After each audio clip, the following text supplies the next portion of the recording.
Well bakers, I'm in my family home in Wexford, Ireland, and I thought what better time to share this recipe with you than now for a classic Irish apple tart. It is so delicious. So while in Ireland I have to use Irish ingredients, I'm using Odlum's flour, which is a famous flour here in Ireland. It is very good and fantastic to bake with. And in true Irish style, I am weighing my ingredients on an old-fashioned weighing scales because we do everything in grams and ounces. So in my pie crust recipe, I use powdered sugar because granulated doesn't really dissolve. It can be a bit lumpy. So we do 2 tablespoons of powdered sugar.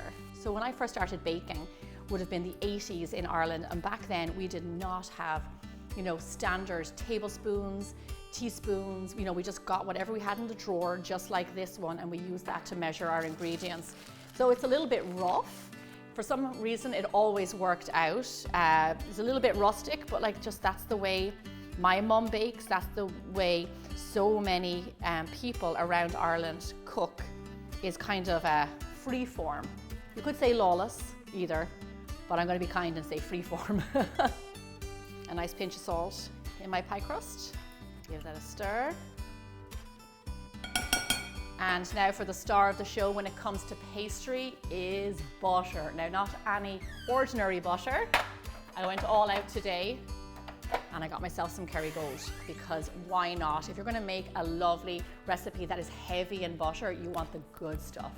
It is grass-fed and also different to the butter that we get in America. Irish butter has a higher fat percentage, so there's less water, more fat, which is more fat, more flavor, more everything you want for your recipe. It is really delicious. You can see by this color, look at this color, how rich and golden it is.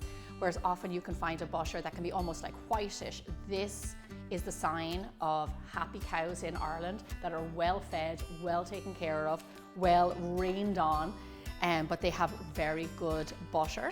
And I will say that in Ireland, when it comes to our dairy, we do have some of the best in the world. I'm going to show you this way of doing a pie crust without a machine or a pastry blender, and I'll tell you why. This is the way that is written in home economics books and in old cookbooks in Ireland.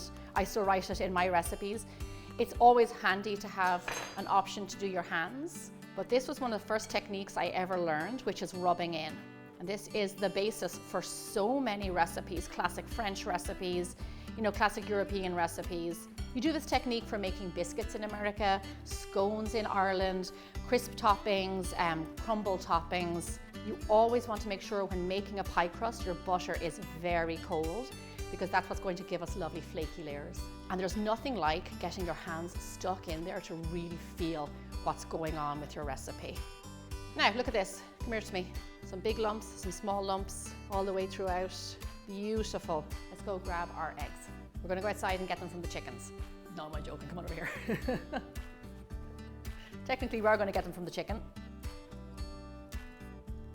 In Ireland, our eggs are always left out at room temperature. So when you go to a supermarket or whatever, or to a corner shop, there's going to be a little basket of eggs.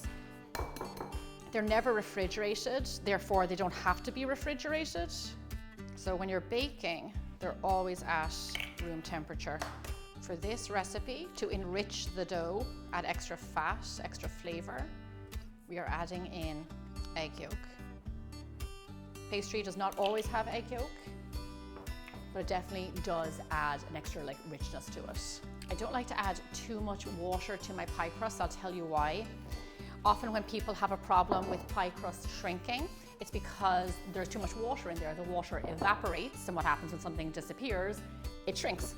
So that's why an egg, for another reason, is better also, because it's a liquid, but it's not water, so it won't evaporate in the same way. So we have our egg yolks here. I'm going to add in a few tablespoons of water. You always want to do less is more, because you don't ever want a very wet, soggy pie crust. You want to just have enough liquid to bring your pie crust together. But if it's too soggy, you can't take that liquid out. But if it's too dry, you can always add another drop in. And just like before, I'm going to go in with my hands and bring it together, just like that. And I can feel this come together out onto my table. When making pastries, scones and bread doughs, they actually get wetter as they sit in the fridge. The resting is to help the gluten relax, so make it easier to roll. It's also to get that butter nice and hard again, but it also expresses water as it's resting. So if your dough is on the drier side, it will get a little bit wetter as it's resting, and then it won't be too dry or crumbly when you go to get it at least half an hour later. Sometimes I like to give it a bit more. Pull it together.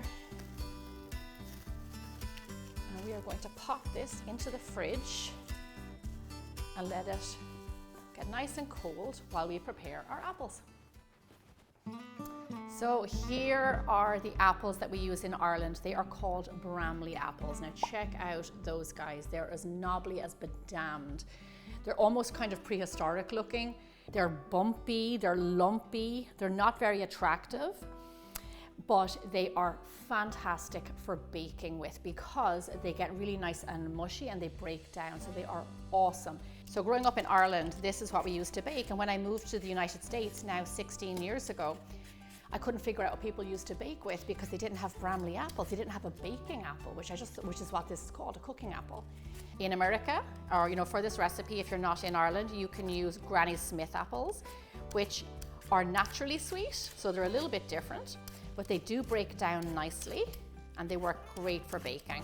And you want to use 4 nice big apples, around 2.5 pounds of apples. So once your apples are peeled, the easiest way to do it is chop them off the core. And then in Ireland, it's actually often slices rather than chunks of apple. So I mean, it's much of a muchness, it's kind of all the same. But traditionally, because we are making a classic tart, it's slices of apples.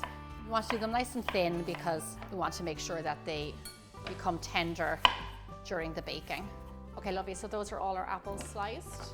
Now, like I said, with Bramley apples, we're going to add some sugar to balance that tartness because they are very tart, just like that. And I'm gonna toss them. So when I was a child, when my mum would make apple tarts, she would coat all the apples in sugar to balance that tartness of the Bramley apple, and then she would give the kids one to eat. It's tart. It's tart, but trust me, it's really delicious. So you will notice I'm just putting sugar on these apples, and that is what we do for an Irish apple tart. There's no cinnamon, there's no vanilla, there's no nutmeg, just plain apples. It's simple. It works really well, and it really lets the apples shine. I'm going to grab my pastry. Here we go. When working with pastry, no dawdling. You want to work with it quite quickly because you want that butter to stay cold. So I divided it in 2 because I made a double batch of pastry because we need a top crust and a bottom crust. Flour on the top and flour on the bottom.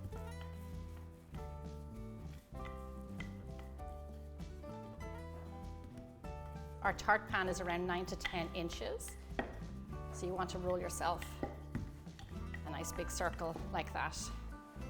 So when it comes to an Irish apple tart, different to American pies, which are deep 9-inch pie pans, this is a tart pan. It's very common in Ireland and in France also to use something like this. It's shallow, but it's roughly around the same size. So you don't get a ton of filling, but this is normally what we would use for a classic Irish tart. It's not super thick, but you do get like the right amount of pastry, filling, and then more pastry on top.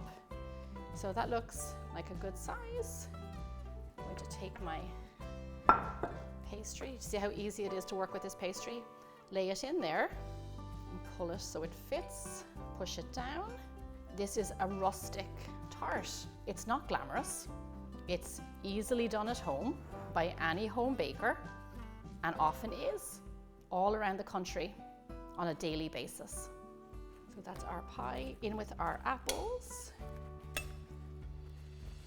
I'm just going to finish rolling our second piece of pastry for the top.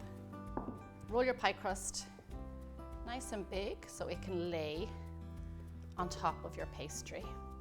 And then what I like to do is, you see the way we have these edges here? I'm going to get some egg wash.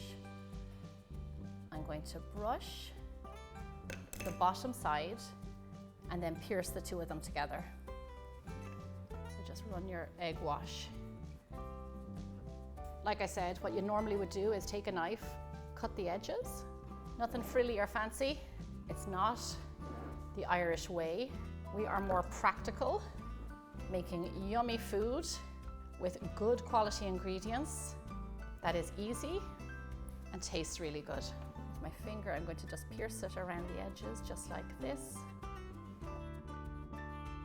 I'm going to prick the top just to let out some steam. Not too much. And then we generously egg wash the top to make it lovely and golden brown. And then often to finish a tart, we would get a little bit of granulated sugar and sprinkle it over the top, just for a little bit of extra sweetness and a little bit of crunch too. Okay, let's not wait any longer. I'm going to put it onto a tray lined with foil because it can have a tendency to bubble over when all those lovely juices are released from the apples. And then follow me over here to the oven. Lovely panning shot. Nice Kevin. Very romantic and lovely. Apple tart into the oven. Bob's your uncle, Fanny's your aunt. It takes a little bit of time, around 40 to 50 minutes. Wait until it gets a lovely golden brown. You do see all those lovely bubbles. You know that your apples are cooked, and then you are good to go. My kitchen smells like autumn. My apple tart is golden brown, so I know it is ready to come out of the oven. It smells fantastic and it looks so wonderful. When these tarts come hot from the oven, you do want to give them a few minutes to cool down. When you're ready to serve your tart, cut yourself a nice big slice, and of course for anybody else who might be in the house. This is my kind of tart because you have pastry on the top and the bottom, and we have a generous amount of filling in the middle. So it's the best of both worlds. This is so good. So good.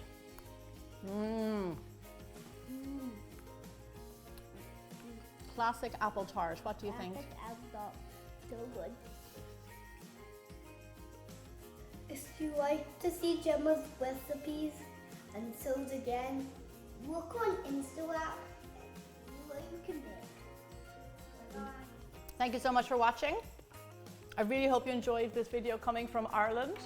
And definitely try this recipe, and I'll see you back here again really soon.